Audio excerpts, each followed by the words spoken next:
Hello, नमस्कार मेरे प्यारे बच्चों। आज मैं स्वागत करता हूँ आप सभी लोगों का अपने यूट्यूब चैनल सक्सेस डायरेक्शन के पर। जैसा कि हम लोग पढ़ रहे हैं chapter second class class 10th का चैप्टर नंबर सेकेंड पढ़ रहे हैं। उससे के आगे कंटिन्यू क्लास करते हैं। जैसे कि कुछ क्वेश्चन हो भी गए थे और कुछ क्वेश्चन करवाना था, ठीक है ना। ये अध्याय के अंदर के क्वेश्चन है जिसमें से अगला क्वेश्चन क्या कह रहे हैं। अगला क्वेश्चन कह रहा है कि हाइड्रोजन क्लोराइड पर हाइड्रोजन नाइट्रेट यदि जलीय विलयन में अम्लीय लवणीय को प्रदर्शित करते हैं, जबकि एल्कोहल एवं ग्लूकोज जैसे यौगिक के विलयनों में अम्लीयता के अभिलक्षण नहीं प्रदर्शित होते हैं। उत्तर जैसे कह रहा है कि हाइड्रोक्लोरिक अम्ल और हाइड्रोक्लोरिक अम्ल क्या था, HCl था। हाइड्रोक्लोरिक अम्ल और हाइड्रोजन नाइट्रेट HNO3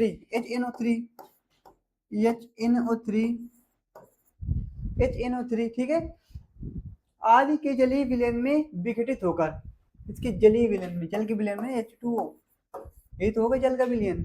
किसके जलीय विलयन में, इसके जलीय विलयन में, ठीक है ना। जलीय विलयन में विघटित होकर, इसके जलीय विलयन में विघटित होकर, इसके जलीय विलयन में विघटित होकर, जलीय विलयन में विघटित होकर हाइड्रोजन प्लस उत्पन्न करता है। हाइड्रोजन प्लस उत्पन्न करता है, आयन उत्पन्न करता है। स्वतंत्र रूप से नहीं हो सकते हैं, ठीक है ना। ये जल के अणुओं के साथ मिलकर हाइड्रोनियम आयन बनाते हैं, ठीक है। इन्हीं आयनों के बनने से हाइड्रोक्लोरिक अम्ल यदि जलीय विलयन में अम्लीयता अभिलक्षित प्रदर्शित करता है, जैसे H2 और Cl- ये विघटित हो गए जल पे जाके, ठीक है ना। ये देखिए आगे, ठीक है ना। ये जलीय विलयन में आगे देखते हैं, आगे क्या कह रहा है। कह रहा था ये जलीय विलयन में हाइड्रोनियम आयन बनाते हैं, मतलब H2, ठीक है ना। बनाए क्या, H3O ये बनाएगा, ठीक है। आगे देखते हैं, एल्कोहल एवं ग्लूकोज जैसे यौगिकों के विलयनों में हाइड्रोजन आयन, हाइड्रोनियम आयन, ठीक है ना, का अभाव होता है। इसीलिए अम्लीयता के अभिलक्षण प्रदर्शित करते हैं, ठीक है ना। इसीलिए अम्लीय होते हैं, ठीक है। आगे देखते हैं, अगला अगला पॉइंट कह रहा है, देखिए अगला क्वेश्चन है।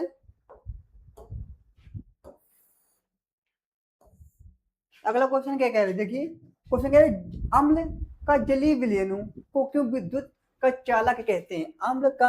अम्ल के जलीय विलयन को विद्युत का चालक क्यों कहते हैं। अम्ल के जलीय विलयन को विद्युत का चालक करता है, ठीक है ना। तो इसमें देखते हैं, जलीय विलयन में विद्युत धारा का प्रवाह आयनों द्वारा होता है, ठीक है ना। वही जैसे टूटता है तो हाइड्रोजन प्लस आयनों में, क्लोरीन माइनस आयन, या तो ऑक्सीजन माइनस आयनों में, O2 माइनस आयनों में, O2 माइनस आयन ने, ये जो आयन है इन्हीं के द्वारा विद्युत धारा प्रवाहित होती है, ठीक है ना। अम्ल जलीय विलयनों में हाइड्रोजन प्लस आयन, ठीक है ना, उत्पन्न करता है। इसी कारण अम्ल का जलीय विलयन विद्युत का चालक होता है। इसके कारण हाइड्रोजन प्लस आयनों के कारण ही जलीय विलयन जल में विद्युत का चालक होता है, ठीक है ना। आगे देखते हैं, शुष्क हाइड्रोक्लोरिक गैस सूक्ष्म विलयन पात्र के पात्र के रंग को क्यों नहीं बदलता। यानी देखिए, शुष्क यानी सूखा हुआ, ठीक है ना। सूखा हुआ हाइड्रोक्लोरिक गैस सूक्ष्म लिटमस पेपर या पत्र के रंग को क्यों नहीं बदल सकती, ठीक है ना। इसमें देखते हैं, जब ये सूक्ष्म होगा तो इसके आयन पूर्ण रूप से विकसित नहीं होंगे, ना टूटेंगे, ठीक है ना।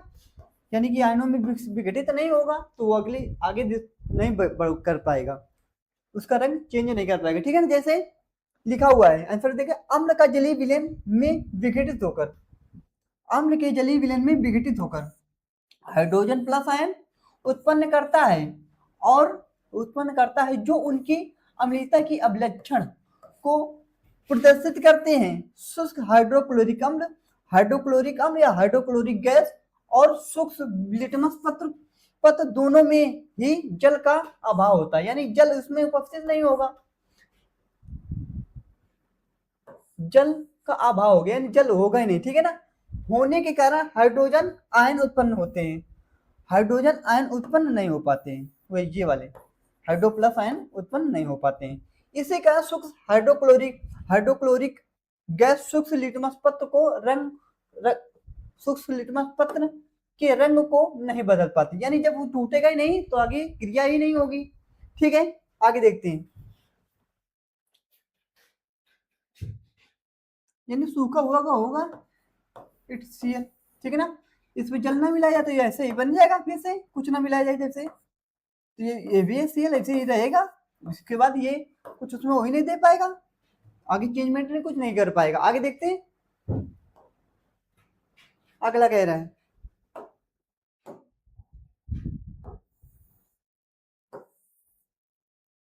आगे अगला क्वेश्चन कह रहा है अम्ल को तनुकृत करते समय यह क्यों अनुचित करते हैं कि अम्ल को जल में मिलाया जाना चाहिए, ना कि जल को अम्ल में, ठीक है ना।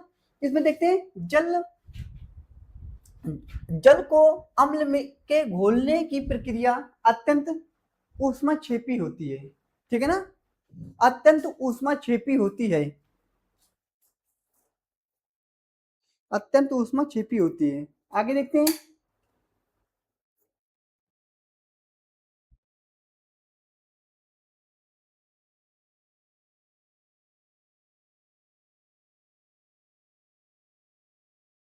अत्यंत ऊष्माक्षेपी होती है।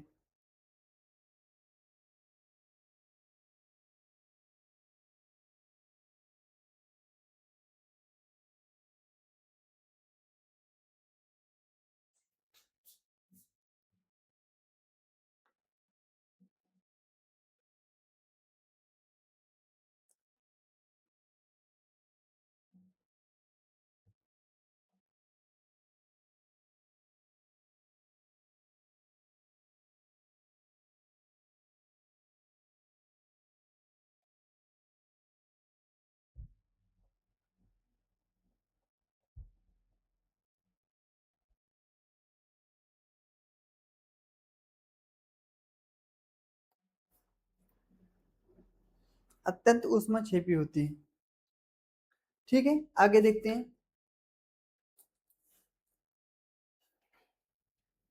ऊष्माक्षेपी यह सांद्र अम्ल में जल मिलाने पर उत्पन्न हुई ऊष्मा के कारण मिश्रण असफलित होकर बाहर आ जा सकता है, यानी आ सकता है या आ जाता है, ठीक है ना, छलक करके नहीं बाहर आ सकता, तथा कोई भी जल सकता है, यानी आसपास होने पर आपको नुकसान भी पहुंचा सकता है। साथ ही स्थानीय अत्यंत स्थानीय ताप के कारण प्रयोग में उपयोग किया जा सकता है, ठीक है। कांच का पात्र भी टूट सकता है, यानी ताप उसका अधिक होगा तो कांच का जो पात्र होगा वो भी टूट सकता है, ठीक है ना। इसी इसलिए हम लोग को सदैव धीरे धीरे तथा जल को जल को लगातार हिलाते रहना चाहिए जल में मिलाने पर, ठीक है ना। या आम लोग जैसे मिलाया जा रहा है तो उसको हिलाते रहना चाहिए इसे, ताकि वो मिलता रहे और धीरे धीरे डालना चाहिए, ठीक है। आगे देखते हैं,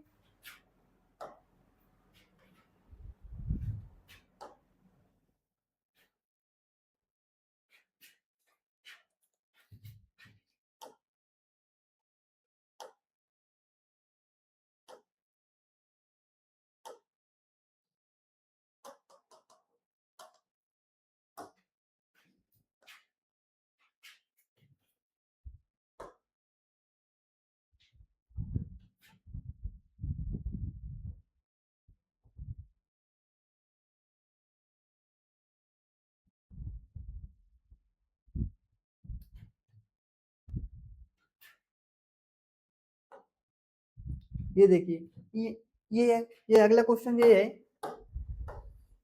क्या रहा है,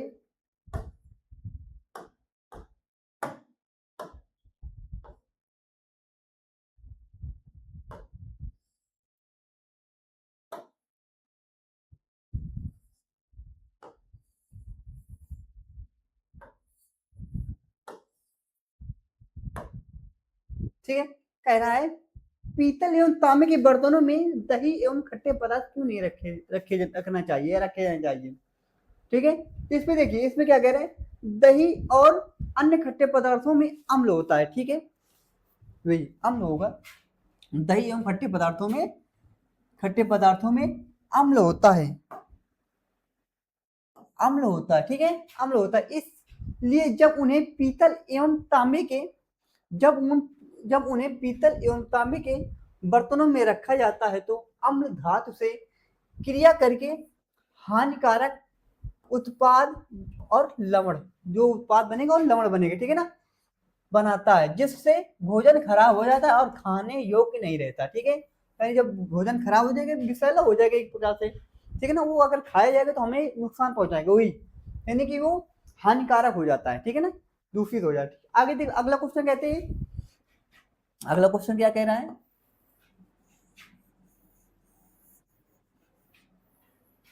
अगला क्वेश्चन है धातु के साथ अम्ल की अभिक्रिया होने पर सामान्यतः कौन सी गैस निकलती है। ठीक है, एक उदाहरण देते हुए समझाइए, इस गैस की उपस्थिति की जांच कैसे करेंगे। ठीक है, ये स्ट्रक्चर है, देखिए ये स्ट्रक्चर है, इसको आप लोग बना लीजिए बुक कॉपी पे। ठीक है ना, इसमें पूरी क्रिया विधि पूरी लिखी हुई है। ठीक है, जैसे कि देखते हैं, जैसे कि धातु के साथ अम्ल की अभिक्रिया होने पर सामान्यतः हाइड्रोजन गैस निकलती है, हाइड्रोजन गैस H2 गैस निकलती है। ठीक है, हाइड्रोजन गैस निकलती है। आगे देखते हैं, हाइड्रोजन गैस निकलती है, एक परख नली में लगभग तन सल्फ्यूरिक अम्ल ठीक है, लेकर उनमें दानेदार ठीक है ना, लेकर उनमें दानेदार जिंक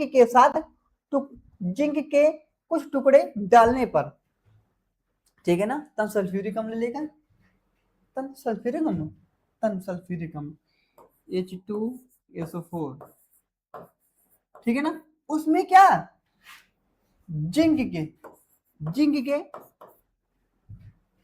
जिंक के कुछ टुकड़े डालने पर उसमें से गैस उत्सर्जित होने लगती है। ठीक है, होने लगती है, जब इस गैस को साबुन के विलयन में प्रवाहित किया जाता है तो साबुन के विलयन में बुलबुले, ठीक है ना, बुलबुले ये,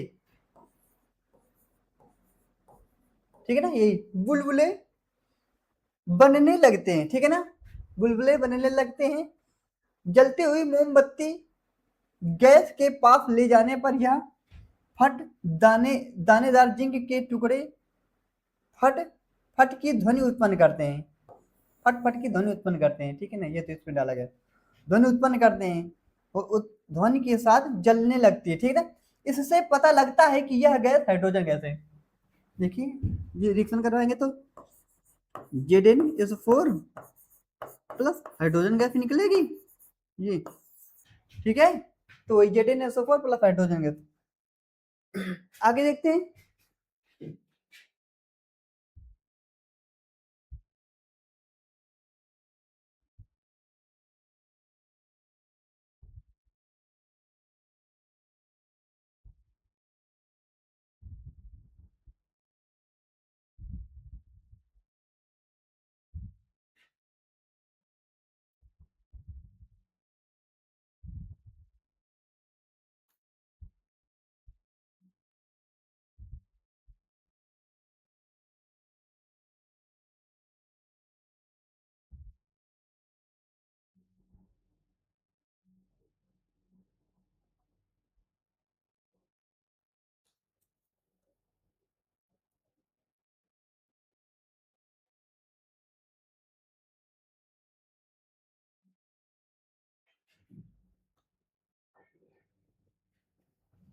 अगला क्वेश्चन है,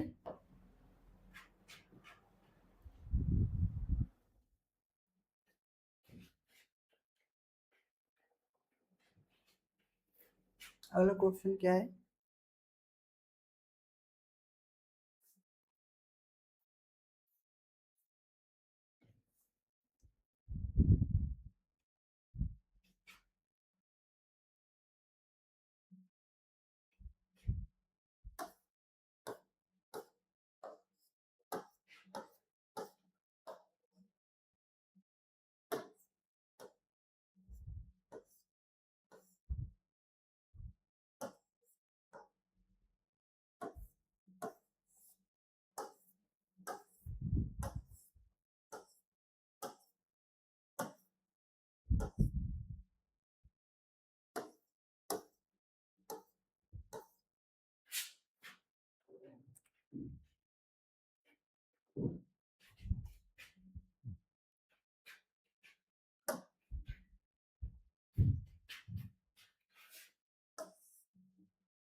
ठीक है, आगे बुक देख लेते हैं। क्वेश्चन आप लोगों को नहीं मिल रहा है ना, वहां पे देख लें बुक। बुक कहाँ है बुक?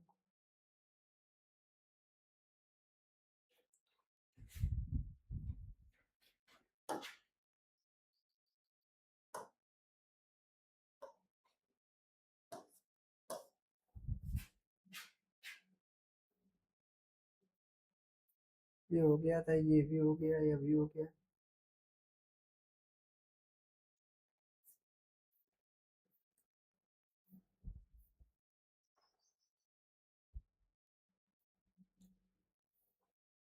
ये भी हो गया, ये भी हो गया। इसको करना है, ठीक है ना, इसको करना है हम लोगों को ये वाला क्वेश्चन।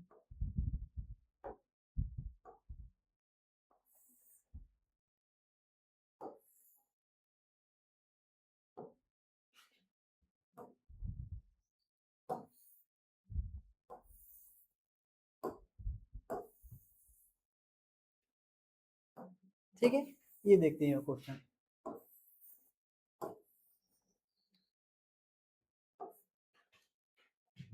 ये हमने अभी करवा दिया, ये भी करवा दिया, ये भी करवा दिया। ये वही कह रहा है कि धातु के साथ अम्ल की अभिक्रिया होने पर संभवतः कौन सी गैस निकलती है, एक उदाहरण देकर समझाइए। इस गैस की उपस्थिति की जांच कैसे करें? वही यानी हाइड्रोजन गैस निकलेगी, था ना, H2SO4 प्लस जिंक। कोई धातु है, ये कोई अम्ल है, ठीक है ना, तो ये ZnSO4 बन गया था, और प्लस ये हाइड्रोजन गैस निकलती थी, यानी कि इसमें हाइड्रोजन गैस निकलेगी, ठीक है ना। इसकी जांच हम किसी माचिस की तीली ले जाते हैं उसके, जहां से गैस निकलती है, तो वो आवाज के पटपट की, यानी पटपट की आवाज उसमें होती है, जिसको पॉप अपक्रिया भी कहा गया था। आगे देखते हैं, आगे आगे क्या है, कोई धातु ए, ठीक है ना, कोई धातु ए, कोई धातु ए, कोई धातु ए लिख देते हैं, कोई धातु ए, ठीक है ना, कोई धातु ए यौगिक, कोई धातु ए यौगिक ए तन हाइड्रोक्लोरिकम,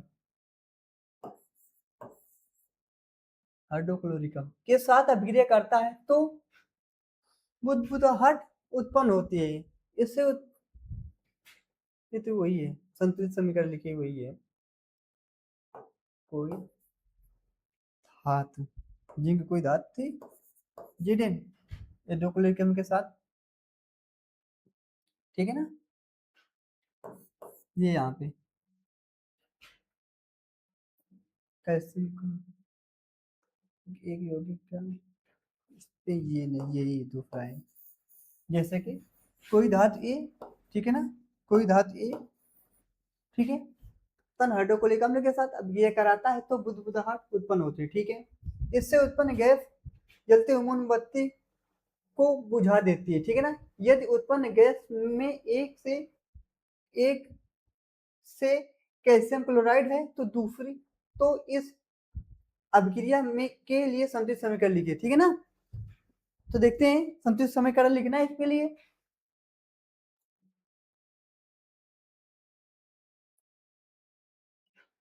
तो देखते हैं वो अभिक्रिया कौन सी अभिक्रिया थी, calcium carbonate, calcium carbonate, calcium carbonate शुद्ध क्या होता है, CaCO3, ठीक है ना, ठीक है, PSO3। और किसके साथ अभिक्रिया कराई जाती थी, अभिक्रिया ये हाइड्रोक्लोरिकम HCl के साथ। तो बन क्या रहा था, बन रहा था कैल्शियम क्लोराइड, मिला calcium chloride, calcium chloride CaCl2 plus, plus क्या है, कार्बन डाइऑक्साइड CO2 प्लस क्या बनाएगा, जल H2O, ठीक है ना। बस यहाँ पे दो लगा देंगे, हो जाएगा, बन जाएगा। तो संतुलित समीकरण लिखना था, इतना ही लिखेंगे बस, हो गया क्वेश्चन। आगे देखिए, अगला क्वेश्चन देखते हैं।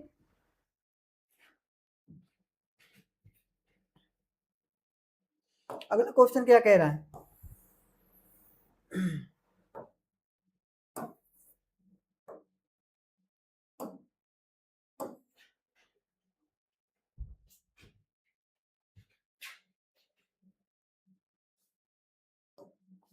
आगे देखते हैं अगला क्वेश्चन क्या कह रहा है। कह रहा है क्वेश्चन कह रहा है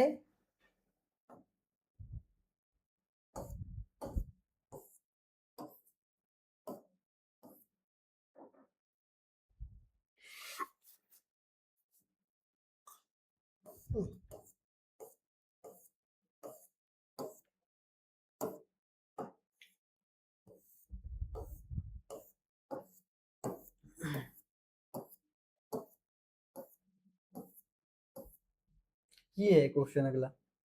अगला क्वेश्चन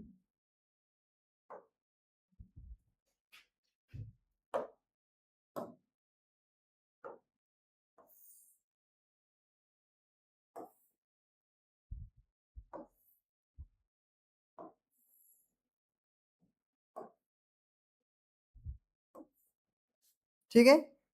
अगला क्वेश्चन कह रहा है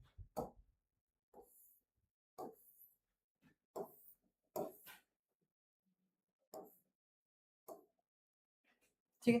कह रहा है हाइड्रोक्लोरिकम और हाइड्रोजन नाइट्रेट यदि जलीय विलयन में ऐसे करता है तो ये कोल एवं यौगिकों के विलयन की अम्लीयता के क्षयता की नहीं प्रदर्शित करता है। वही अभी आगे पढ़ा के आया हूँ अभी यही। तो देखते हैं इसमें लिखते हैं इसमें तो ये तो हमने अभी पढ़ा दिया है। आगे वाला देखते हैं ये वाला।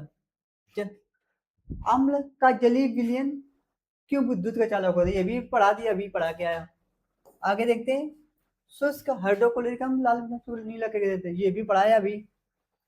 अम्ल को तनुकृत करते समय यह तो ये भी पढ़ा क्या है जलने पर जैसे पाता टूट जाता था उस पे। आगे देखते हैं अम्ल के विलयन को तनुकृत करते समय हाइड्रोक्लोरिक अम्ल प्रभावित किया जाता है। ठीक है ना। आगे देखते हैं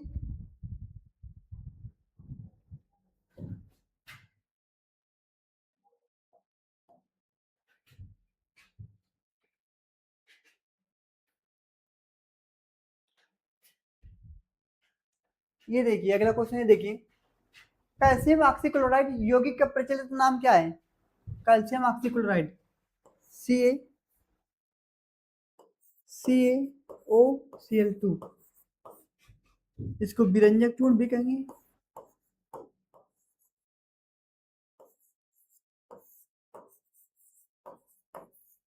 विरंजक चूर्ण चाहे कहते कैल्शियम ऑक्सीक्लोराइड।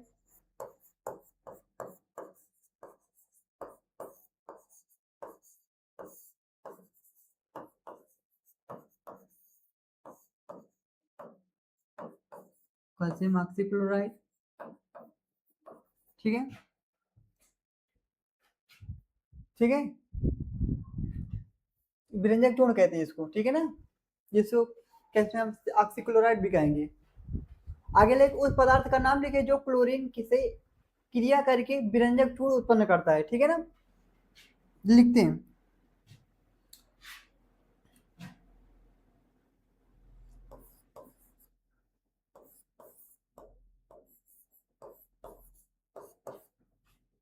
क्लोरीन। ठीक है ना। ये जब क्रिया करेगा ना तो कैल्शियम ऑक्सीक्लोराइड बनाएगा। कैल्शियम ऑक्सीक्लोराइड प्लस क्या बनाएगा प्लस जल बनाएगा। ठीक है ये बुझे हुए चूने का सूत्र। ठीक है। अगले देखते हैं अगला क्या कह रहा है। प्रश्न क्वेश्चन कह रहा है कठोर जल को मृदु करने के लिए किस सोडियम यौगिक का उपयोग किया जाता है। तो इसमें देखते हैं तो कठोर जल को मृदु करने के लिए सोडियम कार्बोनेट या धावन सोडा जिसको कहते हैं सोडियम कार्बोनेट का उपयोग किया जाता है। ठीक है ना। Sodium carbonate Na2CO3 into 10H2O।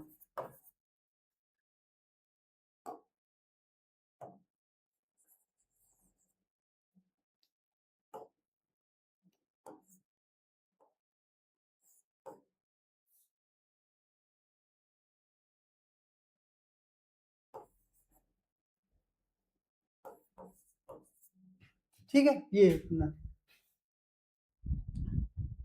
ये सूत्र है सोडियम कार्बोनेट। अगला क्वेश्चन कह रहा है सोडियम हाइड्रोजन कार्बोनेट के विलयन को, सोडियम हाइड्रोजन कार्बोनेट के विलयन को गर्म करने पर क्या होगा। इस अभिक्रिया के लिए एक समीकरण लिखिए। सोडियम हाइड्रोजन कार्बोनेट के विलयन को गर्म करने पर क्या होगा, ठीक है ना। इस पे देखिए सोडियम हाइड्रोजन कार्बोनेट,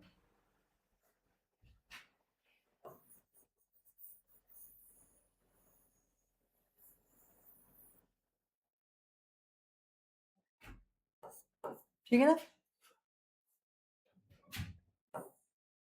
आगे देखते हैं, इक्वल टू बनाएंगे क्या, sodium carbonate Na2CO3 plus H2O plus और क्या बनाएगा, कार्बन डाइऑक्साइड।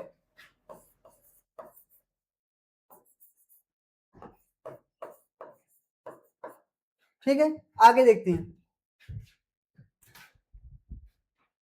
अगला क्वेश्चन कह रहा है प्लास्टर ऑफ पेरिस की जल के साथ अभिक्रिया कराने के लिए या अभिक्रिया के साथ अभिक्रिया के लिए एक समीकरण लिखिए। प्लास्टर ऑफ पेरिस का सूत्र क्या होता है, CaSO4 इंटू हाफ H2, जल के साथ जल के 1.5 अंक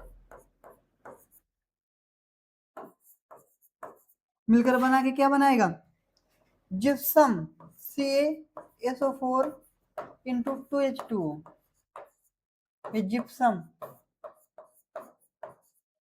ठीक है ना, ये कैल्शियम कार्बोनेट। आगे देखते हैं,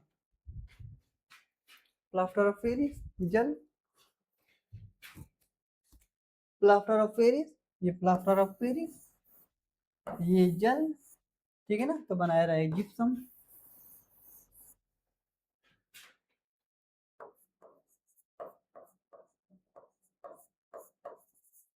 ऑफ पेरिस जल। आगे देखते हैं, आगे क्या कह रहा है,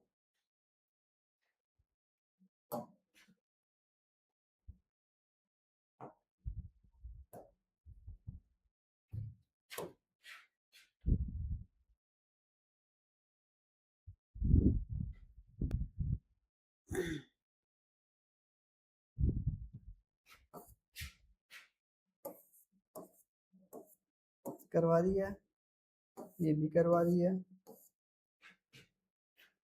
ये भी करवा दिया अभी।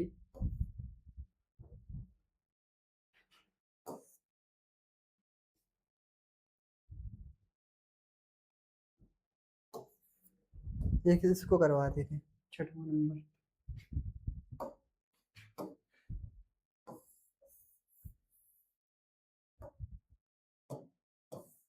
देखते हैं इसको। इसमें देखते हैं क्या कह रहा है, कह रहा है एक अम्ल के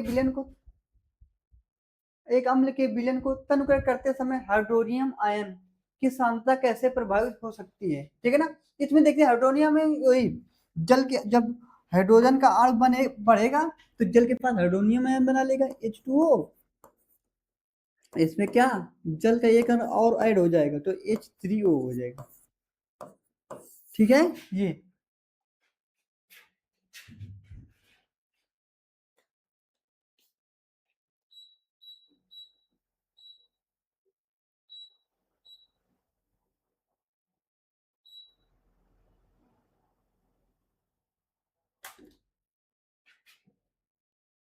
ठीक है, ये हाइड्रोनियम आयन बना लेगा तो वही ये बना लेगा इसे,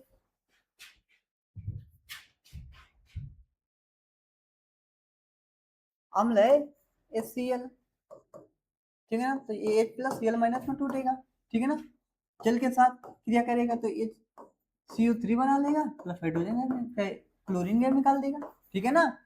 तो वही हाइड्रोजन एक अणु बढ़ जाएगा तो कहा गया है कि उसमें जल की मात्रा बढ़ जाती, उसमें प्रति इकाई जितने भी होंगे उसमें प्रति इकाई आयतन में हाइड्रोनियम आयन की मात्रा कम होती होने लगती है और अम्ल की अम्लीयता घट जाती है। ठीक है, यानी जितना उसमें बढ़ाएंगे जल, उसमें अम्लीयता की मात्रा कम होती जाएगी, तो जल की मात्रा बढ़ती रहेगी तो अम्लीयता कम हो जाएगी। आगे देखते हैं, आगे कह रहे हैं सोडियम हाइड्रोक्साइड विलयन के अधिक के क्षारक मिलते हैं तो हाइड्रोक्साइड आयन की सांद्रता कैसी प्रभावित होती है। इसमें लिखते हैं क्षार में हाइड्रोक्साइड आयन की सांद्रता अधिक होती है। क्षार में क्षारी कोई होगा जैसे NH3 NaOH, ठीक है ना, इसमें ये इसकी मात्रा देखो, जैसे क्षार होगा तो ये माइनस होगा, OH माइनस से क्षार दर्शाता है, हमने क्षार में पढ़ाया भी है, और H प्लस अम्ल को दर्शाता है, ठीक है ना, कि सांद्रता अधिक होती है। इसलिए जब सोडियम हाइड्रोक्साइड विलयन में अधिक क्षारक मिलाते हैं तो हाइड्रोक्साइड आयन OH की सांद्रता और अधिक हो जाती है। ठीक है, यानी जब इसको बढ़ाएंगे क्षारक मिलाते रहेंगे तो ये आयनों की सांद्रता अधिक बढ़ती रहेगी, इसकी आयन ये आयन बढ़ते रहेंगे, और जितने क्षार और अधिक मिलाएंगे, क्षार मिलाएंगे OH बढ़ेगा, और अम्ल मिलाएंगे तो हाइड्रोजन आयन बढ़ेंगे। तो ये आगे बढ़ता जा रहा है। ठीक है, आगे देखते हैं।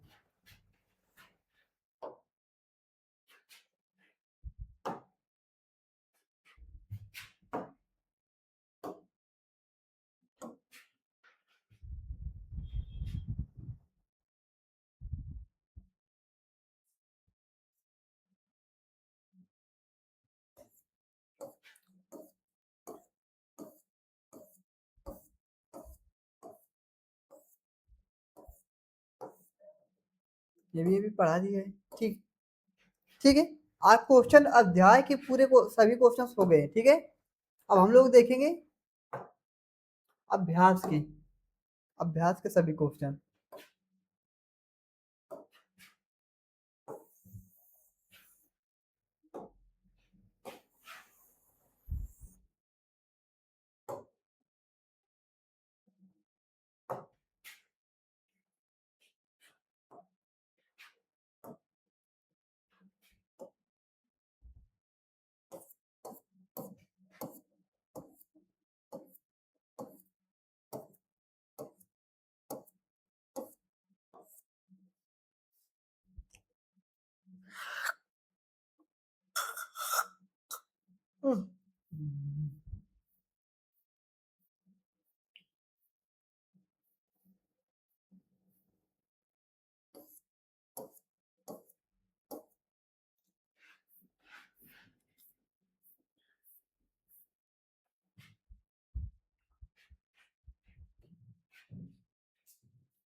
ये जिसको अभी पढ़ा के आए हैं ये भी पढ़ा दिया है, इसका समीकरण भी दिया है ना, इसका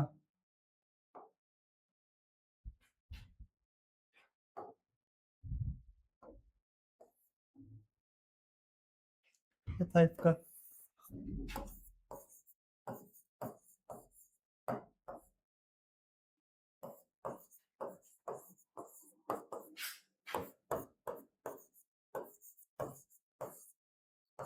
बन गया रहा था CaSO4 2H2 जिप्सम। ठीक है, आगे देखते हैं।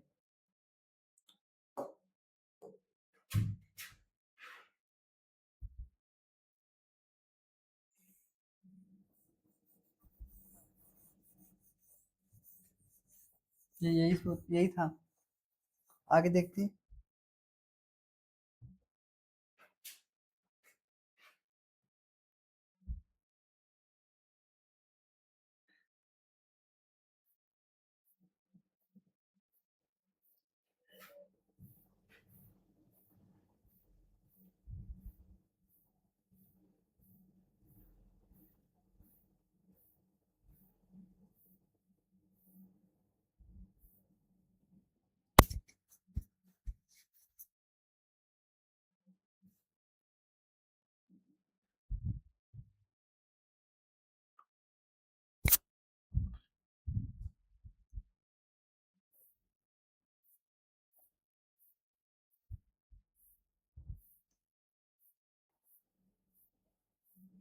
ये देखिए अब हम लोग अभ्यास के क्वेश्चन करेंगे।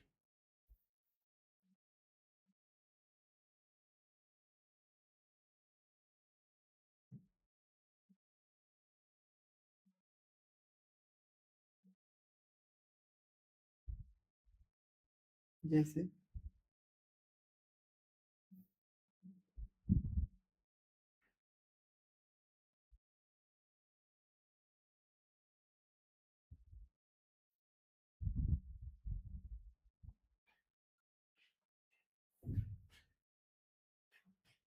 जैसे कह रहा है कोई विलेन लाल लिटमस को नीला कर देता है, विलेन का पीएच मान बताइए। पीएच मान बताना है इसका, संभावित पीएच मान, ठीक है ना। हमने एक शॉर्ट ट्रिक बताई थी,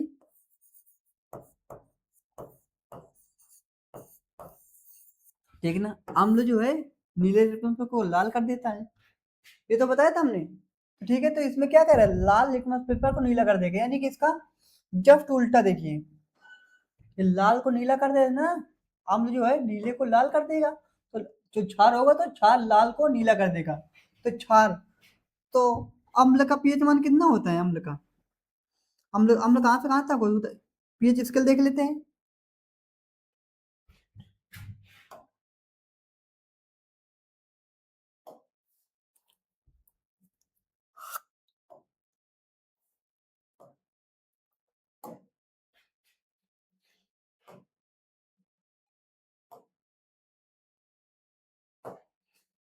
पीएच स्केल देखते हैं पहले।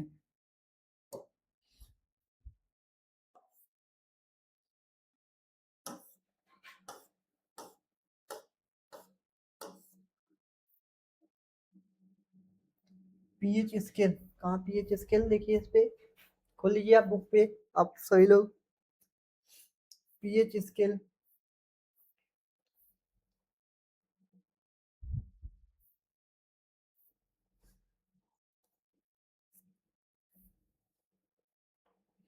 ये पीएच स्केल, इसको देखते हैं जैसे,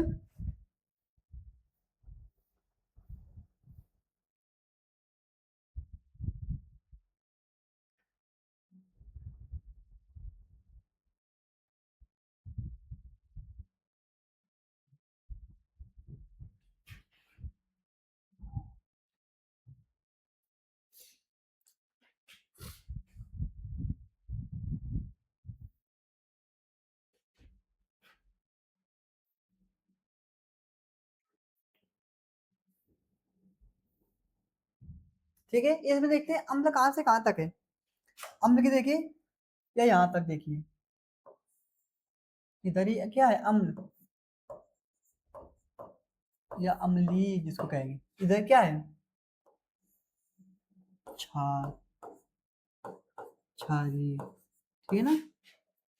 ये देखते हैं जैसे जैसे, ठीक है ना। तो अगर ये यहाँ पे देखिए क्या कह रहा है, कोई विलेन लिटमस पेपर को नीला कर देता है, अम्ल जो होगा नीले को लाल कर देगा, और क्षार जो होगा लाल को नीला कर देगा, ठीक है ना। तो देखिए यहाँ पे देखिए, लाल लिटमस को नीला कर रहा है ना, लाल को नीला, यानी कि क्षार विलेन होगा, तो क्षार देखते हैं, क्षार 7 से ऊपर ना, 8 9 10, ठीक है। तो इसको देखिए एक ही है 10, ठीक है, तो यही ऑप्शन होगा 10, क्षार होगा। आगे देखते हैं, आगे कोई विलेन अंडे के पीसे हुए चूर्ण या कवच की अभिक्रिया कर एक यौगिक उत्पन्न करता है, जो चूने के पानी को दूधिया कर देता है, ठीक है ना। इस विलेन में क्या होगा, इस विलेन में क्या होगा, वही कह रहा है, देखिए इस पे देखते हैं।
देखते हैं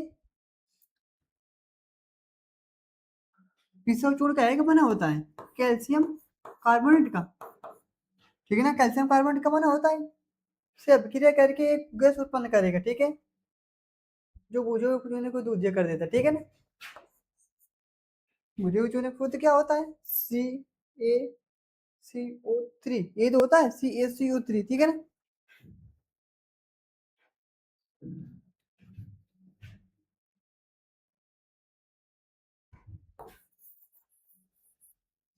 CaOH का होल ट्वाइस, ठीक है। इसमें देखते हैं यह विलयन देखिए, कैल्शियम कार्बोनेट HCl कहाँ से, इसमें देखते हैं तो ये विलयन देखिए, ये ना ये क्या क्या उत्पन्न करेगा, दूधिया कर देता है, तो इस विलयन में क्या होगा, इस विलयन में हाइड्रोक्लोरिक अम्ल होगा, ऐसा के लिए हाइड्रोक्लोरिक अम्ल होगा, क्यों, क्योंकि देखिए ये कैल्शियम कार्बोनेट के साथ क्रिया करेगा, ठीक है ना, प्लस कोई अम्ल भी होगा, तभी तो होगा कि क्रिया करके दूधिया, और उसका विलन दूधिया कर देगा, सफेद कलर का, वही कैल्शियम कार्बोनेट का छोड़ कैसा होता है, सफेद ही तो होता है, तो वही CaCO3 का जैसा, ठीक है। आगे देखते हैं अगला क्या कह रहा है।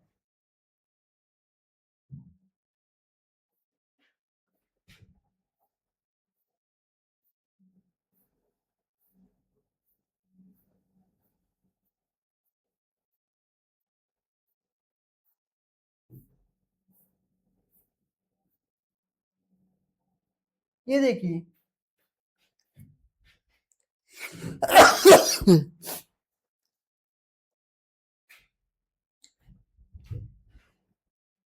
इसमें देखिए अगला क्वेश्चन कह रहा है ऑब्जेक्टिव,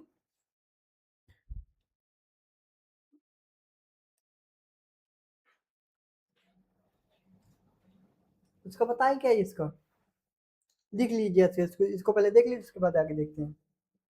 19 नंबर के ये था किसका, रिएक्शन किसके करवा रहे हैं, देखिए कैल्शियम कार्बोनेट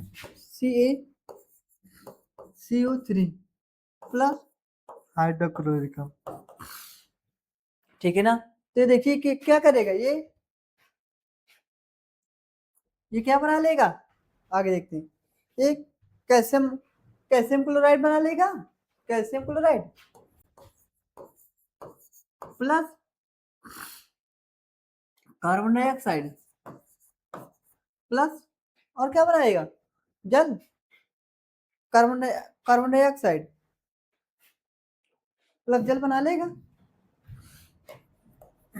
इतना ये रिएक्शन होगी इसकी, तो ठीक है ना। तो ये HCl, आगे देखते हैं।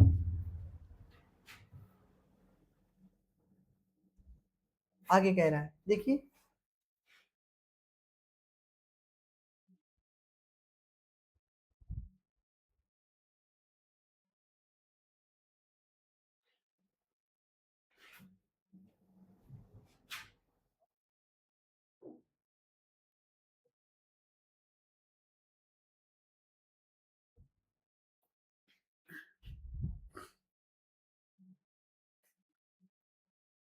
आगे देखते हैं। कह रहा है सोडियम हाइड्रोक्साइड,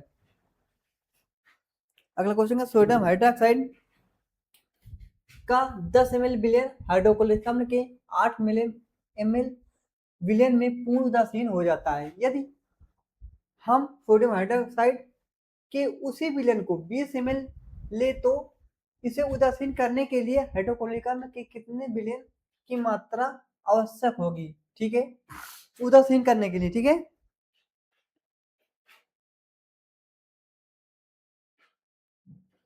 ठीक है, तो हम इस पे 16 ml लेंगे, देखिए जब इसको दोगुना करेंगे तभी तो होगा उदासीन, ठीक है ना।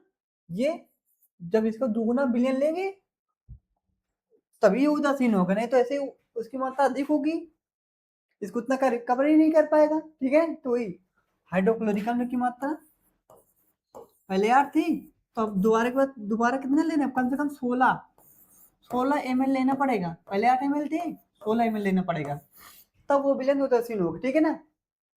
आगे देखते हैं आंसर लिख लीजिए। आगे देखते हैं।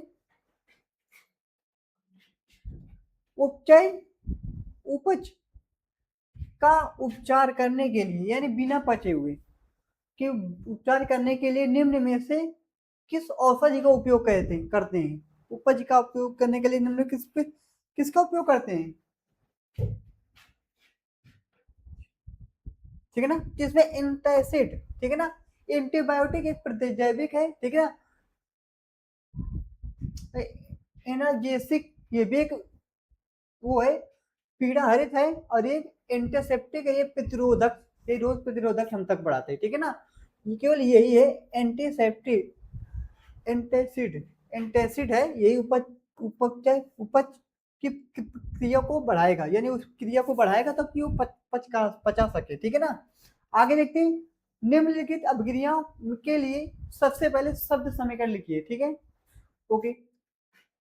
उसके बाद संतुलित कीजिए।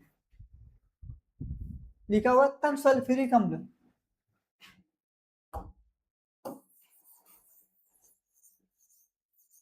तन सल्फ्यूरिक अम्ल, ठीक है, तो इसमें पहले नंबर डालेंगे, एक नंबर। इसमें क्या कह रहा है? तन सल्फ्यूरिक अम्ल, सल्फ्यूरिक अम्ल का सूत्र H2SO4 plus plus zinc, zinc के साथ अब क्रिया करता है तो क्या बनाता है? Zinc sulphate, zinc sulphate plus hydrogen, ठीक है ना। आगे लिखा है तन हाइड्रोक्लोरिक अम्ल, हाइड्रोक्लोरिक अम्ल मैग्नीशियम पट्टी के साथ Mg, ठीक है ना। ये अब क्रिया कराएगा ना तो MgCl2 बनेगा, MgCl2 प्लस और क्या बनेगा? क्या बनेगा? H2। आगे देखते हैं, अगले तन सल्फ्यूरिक अम्ल एल्युमिनियम के साथ, सल्फ्यूरिक अम्ल H2SO4 प्लस किसके साथ? एल्युमिनियम के Al के साथ, तो बनेगा क्या? ये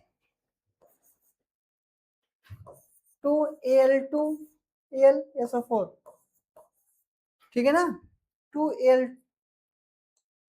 ऐसे बनेगा Al2, ये बनेगा Al2SO4 प्लस H2, H2 के, ये हो बनेगा। आगे देखते हैं, आगे कह रहे हैं तनु हाइड्रोक्लोरिक अम्ल लोहे के रेत के साथ अभिक्रिया करता है, लोहे के रेत के साथ,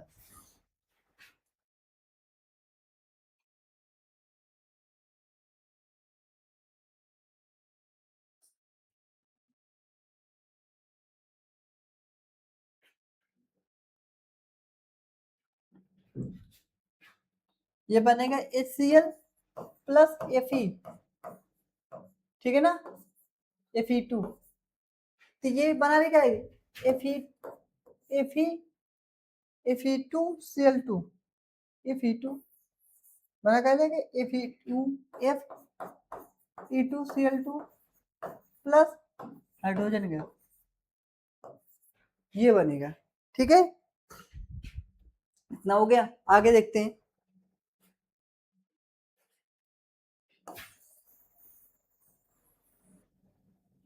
आगे देखते हैं आगे क्या कह रहा है। आगे कह रहा है, देखिए, एक एल्कोहल एवं ग्लूकोज जैसे यौगिकों में भी हाइड्रोजन होते हैं, ठीक है, लेकिन इनका वर्गीकरण अम्ल की तरह नहीं होता है।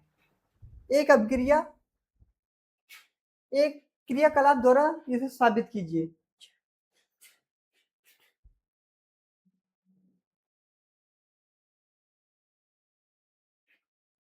ठीक है, आगे देखते हैं।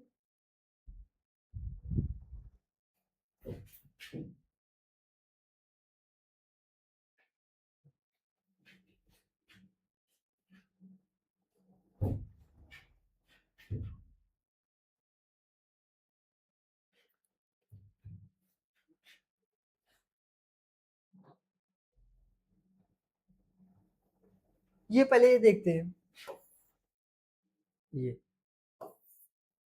9वां नंबर देखते हैं, उसके बाद उसको देखते हैं। पहले 9वां नंबर देखते हैं क्या क्या रहा है। 5 विलयनों ए बी सी डी व ई की एक सार्वत्रिक सूचक की जांच की जाती है, ठीक है ना। तो पीएच के मान क्रमशः 4, 1, 11, 7 एवं 9 प्राप्त होते हैं। कौन सा विलयन, यानी कौन, पहला ए उदासीन है, बी प्रबल क्षारीय है, सी प्रबल अम्लीय है, डी दुर्बल क्षारीय है, ई दुर्बल क्षारीय है। इन मानों के अनुसार से हाइड्रोजन की सांद्रता के आरोही क्रम में लिखिए, यानी बढ़ते हुए क्रम में, ठीक है ना। तो देखिए पहला A B C D E, ठीक है ना। तो पहली क्या है, पहला है 4, सेकंड है 1, थर्ड है 11, फोर्थ है 7, 9, ठीक है ना। तो देखिए तो ये कौन सा विलेन है, उदासीन, उदासीन ये प्रबल अम्लीय है क्या, हाँ प्रबल अम्लीय सी नंबर है, प्रबल अम्लीय, ठीक है ना, ये जो सी नंबर है, ठीक है, ये ए नंबर है, और ये दुर्बल अम्लीय है, दुर्बल अम्लीय का सॉरी, ये दुर्बल अम्लीय, दुर्बल अम्लीय,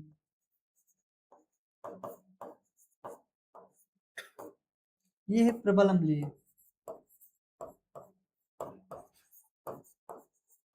अम्लीय, ये कौन सा नंबर है, प्रबल अम्लीय सी नंबर, दुर्बल अम्लीय, दुर्बल अम्लीय डी नंबर, ये डी नंबर, ठीक है।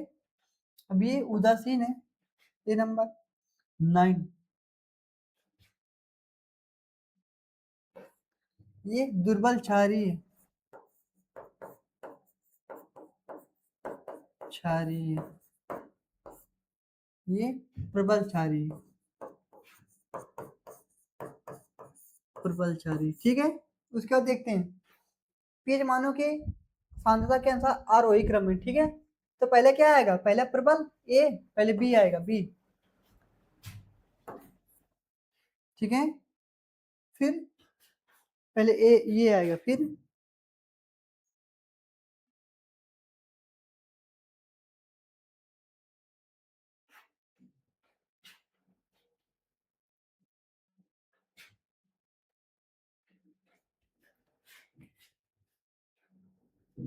आरोही, अवरोही बढ़ते हुए क्रम,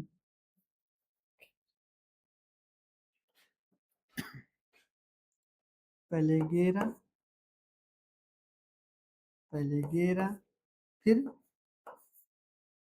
क्या आएगा, फिर एक, पहले 11, फिर एक, गलत कर रहे हो तो, फिर 9, पहले 11, फिर 9, फिर 7, फिर 4, फिर 1, ये इसका आरोही क्रम, आरोही क्रम बड़े से छोटे की ओर, ठीक है।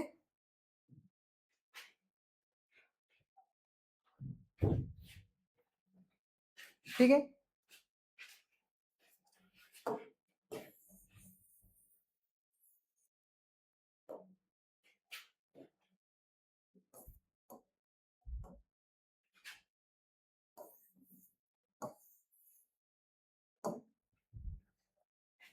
ठीक है, आज की क्लास हम लोग यहीं तक करते हैं।